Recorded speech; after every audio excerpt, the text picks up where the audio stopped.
everyone and welcome back to the YouTube channel of Intelligence Vidyarthi, your path to success.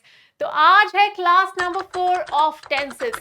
I hope कि आप सारी classes को अच्छे से वॉच कर रहे हो और अपने फ्रेंड्स के साथ ये वीडियोस को शेयर कर रहे हो.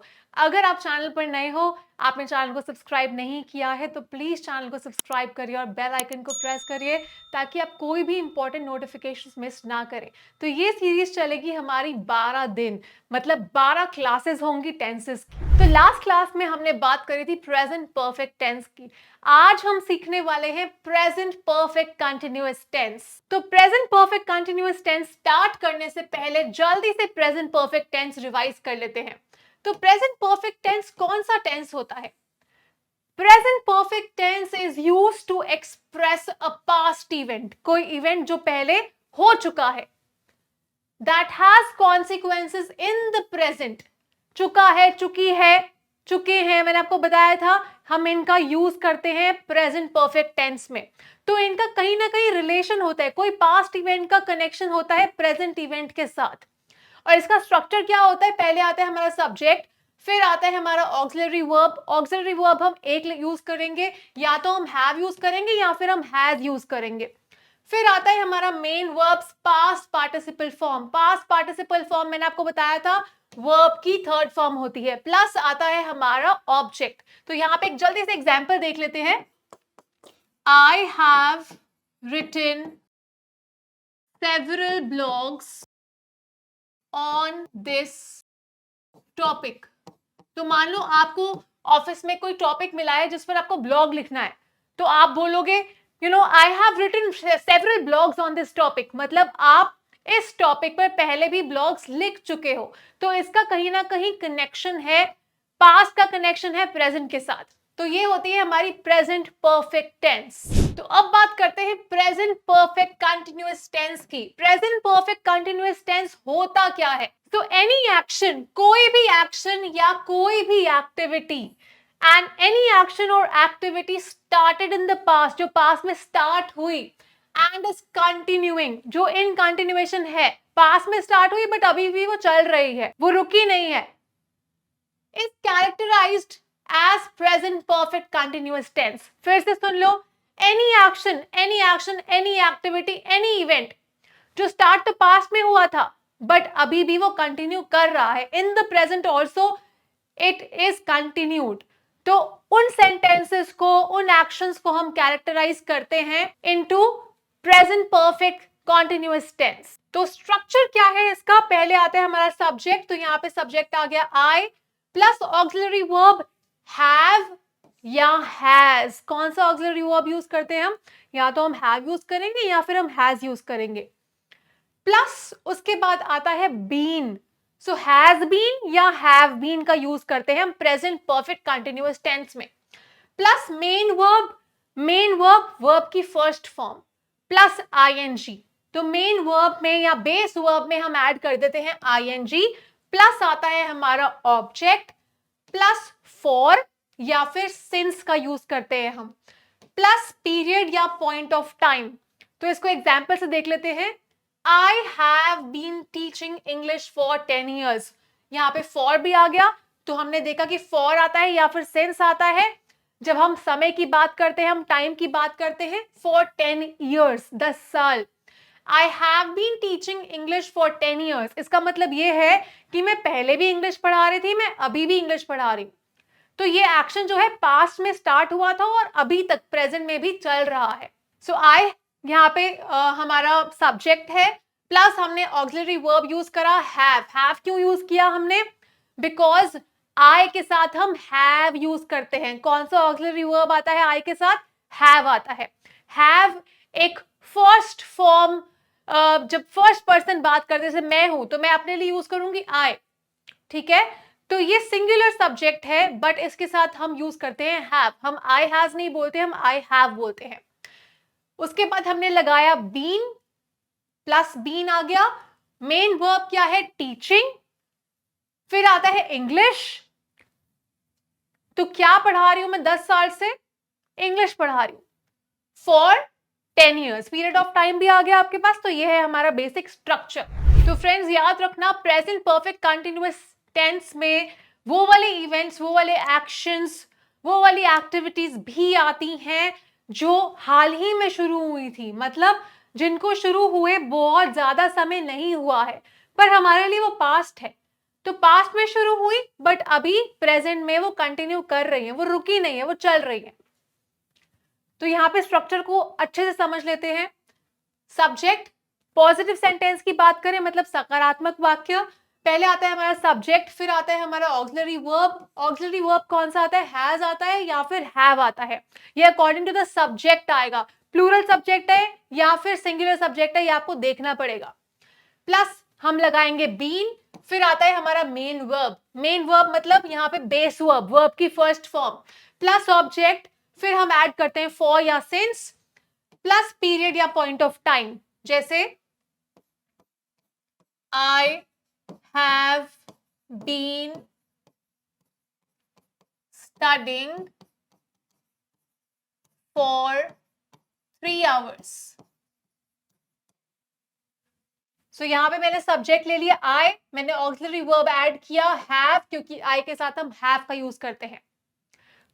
तो आई यूज होता है फर्स्ट पर्सन के लिए, जैसे मैं अगर कुछ बोल रही तो मैं बोलूंगी आई एम टीचिंग, ठीक है, तो मैं अपने लिए आई यूज करूंगी। ये सिंगुलर सब्जेक्ट है, पर एक्सेप्शन होता है, आई के साथ हम हमेशा यूज करते हैं हैव, हम कभी आई हैज नहीं बोलेंगे, हम हमेशा बोलते हैं I have. So I have plus उसके बाद हमने बीन ऐड कर दिया।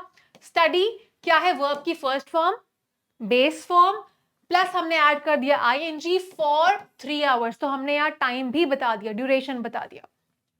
नेगेटिव सेंटेंसेस वो होते हैं जिसमें हम नॉट का यूज करते हैं। सब्जेक्ट, ऑक्सिलरी वर्ब, एग्जाम्पल से समझ लेते हैं। तो यहां पे ये सेंटेंस बन जाएगा I have not been studying for 3 hours। ठीक है, तो यहाँ पे सिंपल नॉट का हमने यूज किया है। बहुत सिंपल स्ट्रक्चर है, आपको अच्छे से समझ आ जाएगा। इंटरोगेटिव वो होते हैं जिसमें हम क्वेश्चन मार्क ऐड करते हैं लास्ट में। तो इसमें सबसे पहले आता है हमारा ऑक्सिलरी वर्ब। ऑक्सिलरी वर्ब यहाँ पे कौन सा है, हैव, फिर उसके बाद आएगा हमारा सब्जेक्ट। सब्जेक्ट क्या है यहाँ पे, आई है, हैव आई, फिर आएगा बीन। मेन वर्ब क्या है, स्टडिंग, उसके बाद आएगा फॉर या सिंस, तो हम यहाँ ऐड करेंगे फॉर।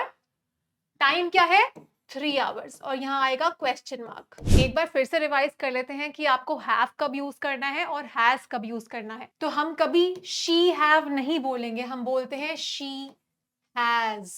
शी सिंगुलर सब्जेक्ट है, प्लूरल नहीं है। सिंगुलर के साथ हम यूज करते हैं हैज और प्लूरल के साथ हम यूज करते हैं हैव।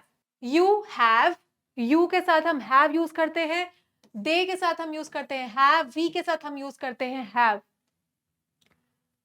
आई सिंगुलर सब्जेक्ट है, मैंने आपको बताया है पहले ही, बट हम उसके साथ हैव यूज करते हैं, हैज यूज नहीं करते।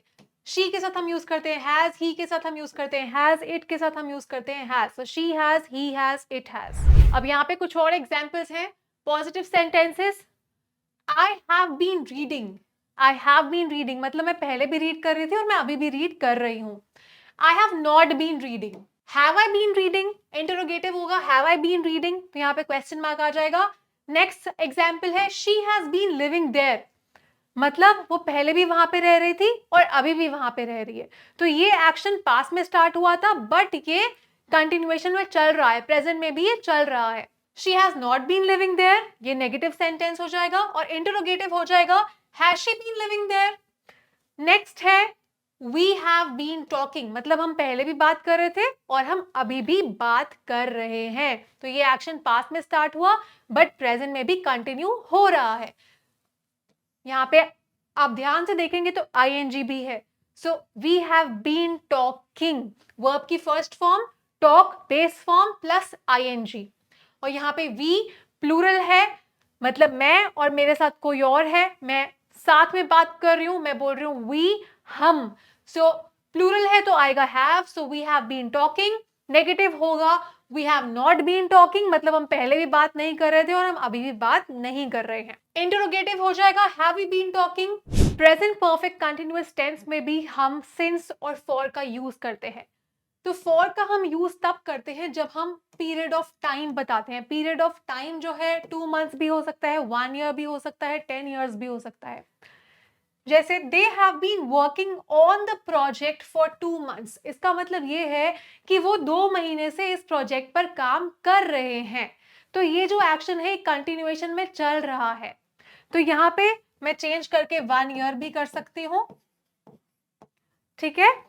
अब सिंस हम यूज करते हैं जब हम स्पेसिफिक टाइम लिखते हैं, जैसे 7 AM, 7 PM, 3 PM, 4 PM। She has been following a diet since 2018। तो दो चीजें हैं, या तो मैं स्पेसिफाई करूं टाइम, जैसे 7 PM, तो यहां आएगा since 7 PM। She has been studying since 7 PM, मतलब 7 बजे से वो पढ़ रही है। तो ये जो एक्शन है पास्ट में शुरू हुआ था बट अभी भी कंटिन्यू कर रहा है, प्रेजेंट मोमेंट में भी चल रहा है। She has been following a diet since 2018, मतलब वो 2018 से डाइट फॉलो कर रही है। तो ये एक्शन जो है पास्ट में शुरू हुआ था बट अभी भी प्रेजेंट में वो चल रहा है, वो रुका नहीं है। तो यहाँ पे हम ये भी कर सकते हैं since she left school या since she left college। तो यहाँ पे भी हम टाइम बता रहे हैं, कोई ऐसा एक्शन की बात कर रहे हैं, ऐसे एक्शन की बात कर रहे हैं, ऐसे इवेंट की बात कर रहे हैं जो पास्ट में शुरू हुआ था बट वो प्रेजेंट में भी चल रहा है। फ्रेंड्स याद रखना कि सिंस का हम यूज तब करते हैं जब हम किसी एक्टिविटी का, किसी इवेंट का, कोई भी एक्शन का स्टार्टिंग पॉइंट बताते हैं कि वो एक्टिविटी कब शुरू हुई थी। जैसे since 2018, since last Monday, या फिर since 6 PM। और for का यूज हम तब करते हैं जब हम ड्यूरेशन ऑफ टाइम बताते हैं। For example for 2 hours, for 1 week, for 3 months। तो यहाँ पे एग्जाम्पल ले लेते हैं, जैसे I have been reading this book since last Thursday। तो यहाँ पे हमने बोला since last Thursday, तो इसका मतलब ये है कि मैं ये बुक जो है वो थर्सडे से पढ़ रही हूँ। तो ये एक्शन कंटिन्यूएशन में चल रहा है, मैंने बुक पढ़ना फिनिश नहीं किया है, वो फिनिश नहीं हो गई है बुक। तो लास्ट थर्सडे मैंने स्टार्ट किया था और अभी भी मैं उस बुक को पढ़ रही हूँ। उसके बाद एक एग्जाम्पल हम ले लेते हैं फॉर का। He has been jogging for 20 minutes। तो यहाँ पे हमने इस एक्टिविटी की ड्यूरेशन बता दी, कितनी देर से, for 20 minutes। तो इसका मतलब ये है कि 10 मिनट पहले भी वो जॉग ही कर रहा था, अभी भी वो जॉगिंग ही कर रहा है। तो इसका मतलब ये है कि उसको जॉगिंग करते हुए 20 मिनट्स हो गए हैं। आई होप आपका कॉन्सेप्ट क्लियर हो गया है, आपको पता है कि प्रेजेंट परफेक्ट कंटिन्यूअस टेंस किसको कहते हैं। तो जिन भी सेंटेंसेस में या जिन भी वाक्यों में से रहा है, से रही है, से रहे हो या से रहे हैं का प्रयोग होता है, वो आते हैं हमारे प्रेजेंट परफेक्ट कंटिन्यूअस टेंस में। स्ट्रक्चर क्या है, पहले सब्जेक्ट आता है, फिर आता है हैव या हैज मतलब ऑक्सिलरी वर्ब, फिर आता है बीन, हम ऐड कर देते हैं बीन, फिर हम ऐड करते हैं वर्ब की फर्स्ट फॉर्म। वर्ब की फर्स्ट फॉर्म मतलब बेस फॉर्म प्लस आईएनजी, फिर आता है हमारा ऑब्जेक्ट प्लस हम लगाते हैं सिंस या फॉर, फिर आता है हमारा पीरियड ऑफ टाइम या duration. For example she has been dancing for 1 hour, मतलब वो 1 घंटे से नाच रही है। तो ये एक्शन पास में शुरू हुआ, हाल ही में शुरू हुआ, ज्यादा वक्त नहीं हुआ इसको शुरू हुए, पर ये एक्शन अभी तक चल रहा है, इन कंटिन्यूएशन है। तो आपको क्या करना है गाइस, आपको कमेंट्स में एक सेंटेंस बनाना है जिसमें आपको यूज करना है सिंस। तो ये है आपका टास्क। तो आज के लिए इतना ही। हमारे साथ इस टेंसेस की सीरीज में जुड़े रहिए और लाइक जरूर करें वीडियो को, अपने फ्रेंड्स के साथ शेयर करें। अगर आपने अभी तक चैनल को सब्सक्राइब नहीं किया है तो प्लीज चैनल को सब्सक्राइब करिए और बेल आइकन को प्रेस करिए। और मैं आपसे मिलूंगी अपनी नेक्स्ट वीडियो में। Till then bye and happy learning.